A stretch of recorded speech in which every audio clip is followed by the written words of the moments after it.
ಒಂದು ಕಡೆಗೆ ಸಿದ್ದರಾಮಯ್ಯನವರು ಎಕ್ಸಿಟ್ ಆಗ್ತಾ ಇರೋದಕ್ಕೆ ಆ ಕಡೆಗೆ ಅವರ ಅಭಿಮಾನಿಗಳು ಕಣ್ಣೀರು ಹಾಕ್ತಾ ಇದ್ದಾರೆ. ಈ ಕಡೆ ಡಿ.ಕೆ. ಶಿವಕುಮಾರ್ ಅವರು ಎಂಟ್ರಿ ಆಗ್ತಾ ಇರೋದಕ್ಕೆ ಅವರ ಅಭಿಮಾನಿಗಳು ಸಂಭ್ರಮಾಚರಣೆಯನ್ನ ಮಾಡ್ತಾ ಇದ್ದಾರೆ. ಹೇಗಿದೆ ನೋಡಿ. ಕರ್ನಾಟಕದಲ್ಲಿ ಡಿಕೆ ಯುಗಾರಂಭ. ಕರ್ನಾಟಕದ ಮುಂದಿನ ಸಿಎಂ ಡಿಕೆ ಶಿವಕುಮಾರ್. ಡಿಕೆ ನಿವಾಸದ ಬಳಿ ಅಭಿಮಾನಿಗಳ ಜಮಾವಣೆ. ಶುಭ ಕೋರಲು ಹೂಗುಚ್ಛ ತಂದ ಡಿಕೆ ಫ್ಯಾನ್ಸ್. ಕರ್ನಾಟಕ ಸರ್ಕಾರದಲ್ಲಿ ಇನ್ಮುಂದೆ ಡಿಕೆ ಯುಗಾರಂಭವಾಗಲಿದೆ. ಸಿದ್ದರಾಮಯ್ಯ ರಾಜೀನಾಮೆ ಬಳಿಕ ಪಕ್ಷನಿಷ್ಠ ಡಿಕೆ ಶಿವಕುಮಾರ್ಗೆ ಪಟ್ಟಾಭಿಷೇಕ ನೆರವೇರಲಿದೆ. ಹೀಗಾಗಿ ಡಿಕೆ ಬೆಂಬಲಿಗರು ಅಭಿಮಾನಿಗಳಲ್ಲಿ ಸಂತೋಷ ದುಪ್ಪಟ್ಟಾಗಿದೆ. ತಮ್ಮ ನೆಚ್ಚಿನ ಒಕ್ಕಲಿಗ ನಾಯಕ ಡಿಕೆ ಶಿವಕುಮಾರ್ಗೆ ಶುಭ ಕೋರೋದಕ್ಕೆ ಬೆಳಗ್ಗೆಯಿಂದಲೇ ಅಭಿಮಾನಿಗಳು ಆಗಮಿಸಿದ್ರು. ಕ್ಷಣ ಕ್ಷಣಕ್ಕೂ ಡಿಕೆ ನಿವಾಸದ ಬಳಿ ಅಭಿಮಾನಿಗಳ ಸಂಖ್ಯೆ ಹೆಚ್ಚಾಗ್ತಾ ಇತ್ತು. ಹೂಗುಚ್ಛ ಹಿಡಿದು ಬಂದ ಅಭಿಮಾನಿಗಳು ಡಿಕೆ ಭೇಟಿಗಾಗಿ ಕಾತುರದಿಂದ ಕಾಯ್ತಾ ಇದ್ರು.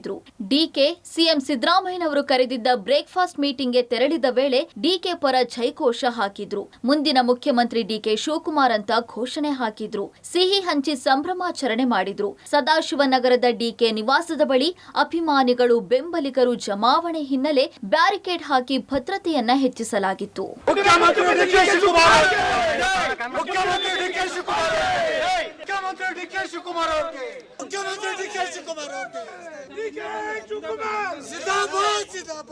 ಡಿಕೆ ನಿವಾಸದ ಬಳಿ ಪೋಸ್ಟರ್ ಹಿಡಿದು ಬಂದಿದ್ದ ವಿಜಯಪುರದ ಅಭಿಮಾನಿಯೋರ್ವ, ನಾನು ಅಹಿಂದ ಸಮುದಾಯದವನು, ಆದ್ರೆ ಡಿಕೆ ಶಿವಕುಮಾರ್ ಸಿಎಂ ಆಗ್ಬೇಕು ಅನ್ನೋದು ನನ್ನ ಆಸೆ ಅಂತ ಪೋಸ್ಟರ್ ಪ್ರದರ್ಶಿಸಿದ್ರು. ಬ್ರೇಕ್ಫಾಸ್ಟ್ ಮೀಟಿಂಗ್ ನಂತರ ನೇರವಾಗಿ ಡಿಕೆಶಿ ನಿವಾಸಕ್ಕೆ ವಾಪಸ್ ಆದ್ರು. ಈ ವೇಳೆಯೂ ಡಿಕೆ ಮನೆ ಬಳಿ ಅಭಿಮಾನಿಗಳ ಸಾಗರ ತಗ್ಗಿರ್ಲಿಲ್ಲ. ಸಿದ್ದರಾಮಯ್ಯ ತವರಲ್ಲಿ ಡಿಕೆ ಪರ ವಿಶೇಷ ಪೂಜೆ.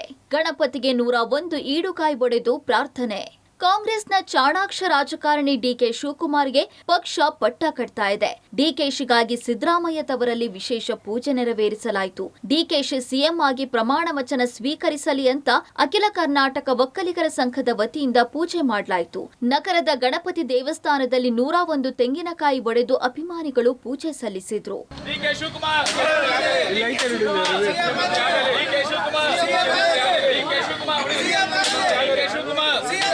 ಗಣಪತಿ ದೇವಸ್ಥಾನದಲ್ಲಿ ಪ್ರಾರ್ಥನೆ ಸಲ್ಲಿಸಿದ ಬಳಿಕ ಸಿಎಂ ಡಿಕೆ ಎಂಬ ಫೋಟೋ ಹಿಡಿದು ಅಭಿಮಾನಿಗಳು ಘೋಷಣೆ ಕೂಗಿದ್ರು.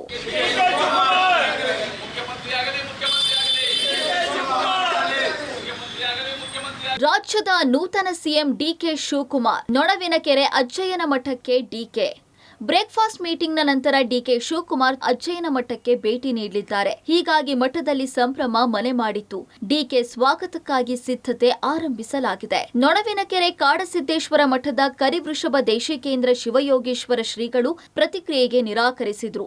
ಮಾತು ಆಡಿದ್ರೆ ಮುತ್ತು ಒಡೆದು ಹೋಗಲಿದೆ ಅಂತ ಡಿಕೆಶಿಗೆ ಸಲಹೆ ಕೊಟ್ಟಿರುವ ಅಜ್ಜಯ್ಯ ಮುಖ್ಯಮಂತ್ರಿಯಾಗಿ ಪ್ರಮಾಣ ವಚನ ಸ್ವೀಕರಿಸುವವರೆಗೂ ಯಾವುದೇ ಮಾತಾಡದಂತೆ ಎಚ್ಚರಿಕೆ ಕೊಟ್ಟಿದ್ದಾರಂತೆ. ಹೀಗಾಗಿ ಅಜ್ಜಯ್ಯನ ಸೂಚನೆಯಂತೆ ಡಿಕೆ ಶಿವಕುಮಾರ್ ಸಹ ಮೌನ ವಹಿಸಿದ್ದಾರೆ. ಏನಂತಾರ, ಮಾಡಿದ್ದಕ್ಕೆ ಮನವೇ ಸಾಕ್ಷಿ, ತೋಡಿದ್ದಕ್ಕೆ ಜಲವೇ ಸಾಕ್ಷಿ ಅಂತಾರೆ. ಹೌದಾ? ಸ್ಥಾನಮಾನ ಕುತ್ಕೊಂಡ ಮೇಲೆ ಏನು ಹೇಳಿದ್ದೀವಿ ನಾವು? ರಾಜ ಪ್ರತ್ಯಕ್ಷ ದೇವತಾ, ಅವನಿಗೆ ಮಾನವ ಧರ್ಮಕ್ಕೆ ಜಯವಾಗಲಿ ಅಂತಕ್ಕಂಥ ಒಂದು ಧ್ವಜವನ್ನು ಕೊಟ್ಟಿದ್ದೀವಿ. ಮನುಕುಲಕ್ಕೆ ಒಳ್ಳೆಯದನ್ನು ಒಳ್ಳೆತನ ಮಾಡುವಂಥ ಸದ್ಬುದ್ಧಿಯನ್ನು ಶ್ರೀಮಠದ ಆಶೀರ್ವಾದ ಅವರಿಗೆ ದಯಪಾಲಿಸಿದ್ದೀವಿ. 2 ವರ್ಷ ಆಗ್ಬೋದು, 10 ವರ್ಷವಾಗ್ಬೋದು, ಜಯಶೀಲರಾಗಲಿ ಅಂತ ಆಶೀರ್ವಾದ ಮಾಡ್ತೀವಿ. ಅಲ್ಲಿ ಅವರವರ ವ್ಯವಹಾರ ಪರಿಪೂರ್ಣ ಆದಮೇಲಿಂದ ಅವರು ಇಷ್ಟಾರ್ಥದಂತೆ ಬರ್ತಾರ, ಶ್ರೀಮಠದ ಆಶೀರ್ವಾದ ಪಡಿತಾರೆ. ಒಟ್ಟಾರೆ ಅಭಿಮಾನಿಗಳು, ಆಪ್ತರು, ಬೆಂಬಲಿಗರ ಆಸೆಯಂತೆ ಪ್ರಬಲ ಒಕ್ಕಲಿಗ ನಾಯಕ ಡಿಕೆ ಶಿವಕುಮಾರ್ಗೆ ಸಿಎಂ ಪಟ್ಟ ಒಲಿದು ಬಂದಿದೆ. ಇನ್ಮುಂದೆ ರಾಜ್ಯದಲ್ಲಿ ಕನಕಪುರ ಬಂಡಿಯ ರಾಜ್ಯಭಾರ ನಡೆಯಲಿದೆ. ಹೀಗಾಗಿ ಡಿಕೆ ಫ್ಯಾನ್ಸ್ ಫುಲ್ ಖುಷ್ ಆಗಿದ್ದಾರೆ. News desk, public TV.